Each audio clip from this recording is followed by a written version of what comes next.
आने वाले जो हमारे वंशज थे वो कैसे आगे बढ़े।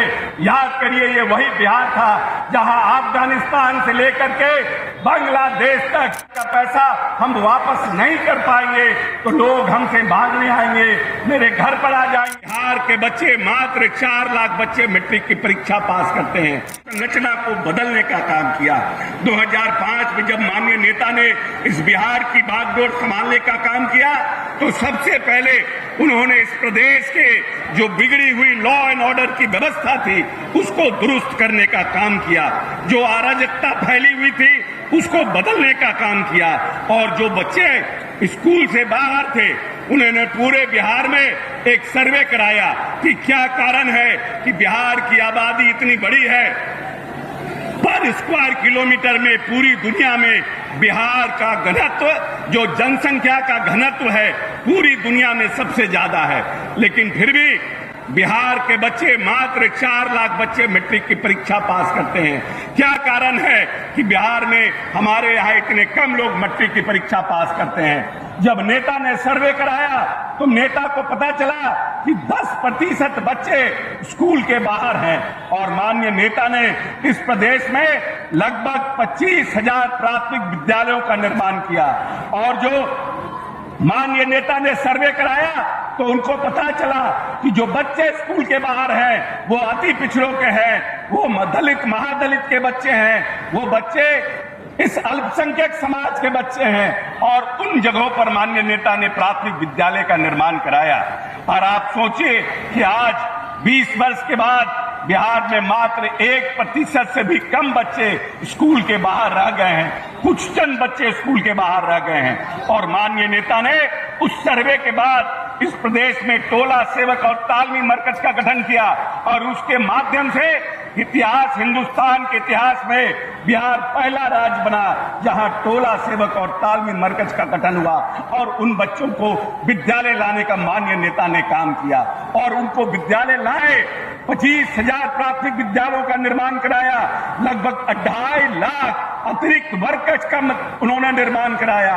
अब तो हर एक पंचायत में +2 विद्यालय का उन्होंने निर्णय किया है और लगातार शिक्षकों की बहाली करके शिक्षा व्यवस्था को सुदृढ़ करने का काम किया है। हमारे पहले जो लोग थे उनकी विचारधारा और हमारे नेता की विचारधारा अलग अलग है। इसके पहले जो लोग थे उन्होंने इस प्रदेश में चरवाहा विद्यालय बनाने का काम किया था और कहते थे कि जो गरीब का बच्चा है, जो दलित अति पिछड़ा का बच्चा है, जिसके माता पिता आर्थिक रूप से संपन्न नहीं है, वो अपने बच्चे को भैंस पर बैठाकर पढ़ाने का काम करे।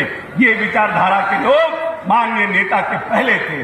अब जब से माननीय नेता ने आए, इस प्रदेश में IIT, BIT, चंद्रगुप्त मैनेजमेंट विश्वविद्यालय संस्थान का निर्माण हो, चाहे अनेक विश्वविद्यालयों का निर्माण हो, engineering college, medical college, IIT और BIT का निर्माण कराया।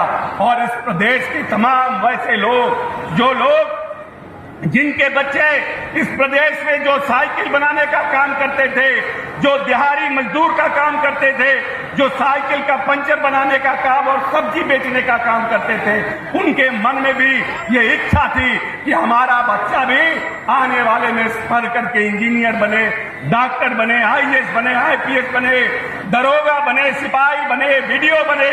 उनके उस सपनों को उड़ान देने के लिए माननीय नेता ने इस प्रदेश में स्टूडेंट क्रेडिट कार्ड की योजना की घोषणा की। और आपको जान के प्रसन्नता होगा, लाखों बच्चे उस योजना का लाभ उठा करके आज पढ़ाई करने का काम कर रहे हैं। जब नेता ने कहा, जब लोगों ने देखा कि इस प्रदेश में वैसे लोग जो 5 लाख रुपया लेने में उनको लगता है कि शायद हम ये विद्यालय का पैसा हम वापस नहीं कर पाएंगे तो लोग हमसे मांगने आएंगे, मेरे घर पर आ जाएंगे, तो माननीय नेता ने घोषणा किया कि हम अगर हमारे बच्चे पैसा देने में 5 लाख रुपया वापस करने में उनको दिक्कत होगा तो हम उनका पैसा भी माफ करने का काम करेंगे, लेकिन स्टूडेंट क्रेडिट कार्ड का पैसा लेकर बच्चे हमारे आगे बढ़ने का काम करें।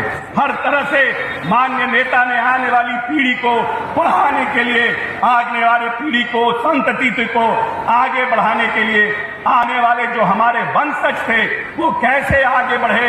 याद करिए, ये वही बिहार था जहां अफगानिस्तान से लेकर के बांग्लादेश तक इसी बिहार की मिट्टी से मौर्य वंश और गुप्त काल में पूरे हिंदुस्तान पर हम राज करने का काम करते थे।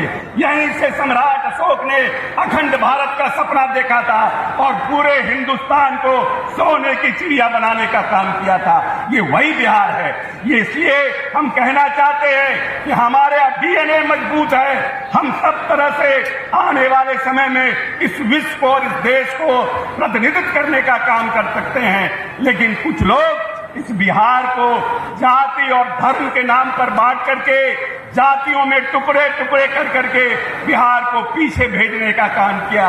लेकिन लगातार माननीय नेता नीतीश कुमार ने इस प्रदेश को आगे बढ़ाने के लिए, हमारे बच्चों को पढ़ाने के लिए, याद करिए वो बिहार जब इस बिहार में मात्र 22% लोगों के यहाँ बिजली थी, पूरे तरफ चारों तरफ अंधेरा था। नेता ने 2015 में आप लोगों के बीच आकर के कहा कि जब तक आने वाले समय में हम हर घर को बिजली नहीं देंगे, दोबारा आपके पास वोट मांगने नहीं आएंगे।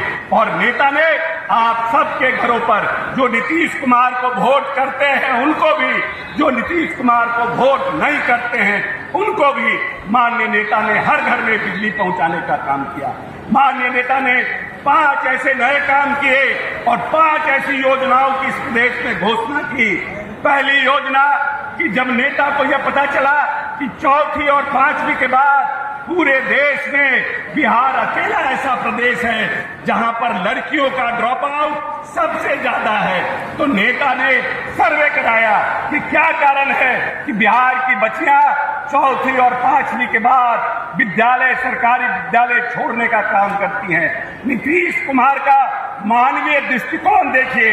जब नेता को पता चला कि हमारे यहाँ की जो बच्चियां हैं उनकी संख्या, गरीबों की संख्या ज्यादा है और बच्चियां सियानी हो जाती हैं चौथी और 5वीं के बाद और उनके पास अच्छा कपड़ा नहीं होता है जिससे कि वो विद्यालय भेजने का काम करे, माननीय नेता ने हिंदुस्तान के इतिहास में 75 साल की आजादी में नीतीश कुमार पहला नेता हुआ जिसने पोशाक योजना की शुरुआत की और लड़कियों को फ्री में पोशाक देने का काम किया।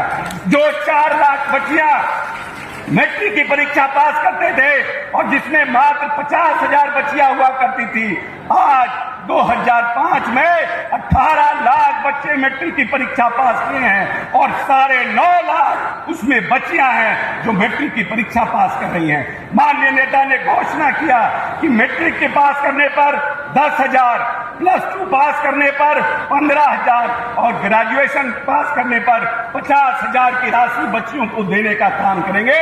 और आज उसके चलते हर एक गांव में बच्चियां पढ़ने का काम कर रही हैं। साइकिल योजना की शुरुआत की जिससे बच्चियां साइकिल पर बैठकर विद्यालय जाने का काम करें। इसीलिए नेता ने हर एक तरीके से जो आधी आबादी इस प्रदेश में महिलाओं की है उसको सशक्त और मजबूत करने का काम किया।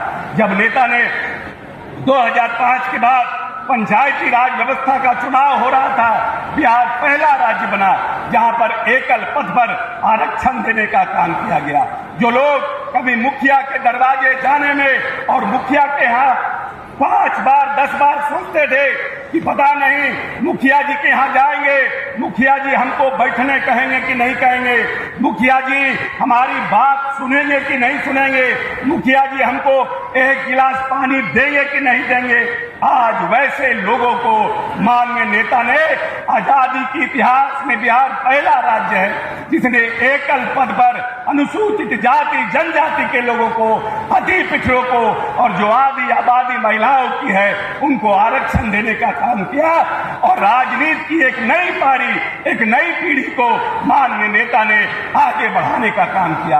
आज जो आप नेतृत्व यहाँ पर देख रहे हैं, चाहे मनोरमा जी हो, कुमुद जी हो, चाहे करिश्मा जी हो,